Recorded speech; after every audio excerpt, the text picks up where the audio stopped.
Ngayong hapon ay ibabahagi ko ang isang ritual o orasyon para balikan kayo ng taong nang iwan sa inyo. So, ang gagawin nyo ay isusulat nyo sa isang papel ang pangalan niya. Halimbawa, Jess Corpus. Pagkatapos, isulat ang inyong kahilingan. Babalikan mo ko at kakausapin. Tapos, isulat ang orasyon, Semper Pervenire Me. So, yun ang inyong isusulat. Tapos, banggitin nyo ng 3 beses. Yes, Corpus, babalikan mo ako at kakausapin. Semper Pervenire Me. Yes, Corpus, babalikan mo ako at kakausapin. Semper Pervenire Me. Yes, Corpus, babalikan mo ako at kakausapin. Semper Pervenire Me.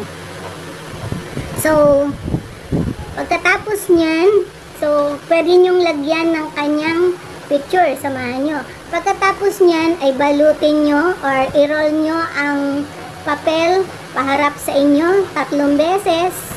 So, isama nyo yung picture. Pwede kayong magsama ng picture. So, 3 beses paharap sa inyo. Yan. Pagkatapos ay ilagay sa inyong unan o cellphone case.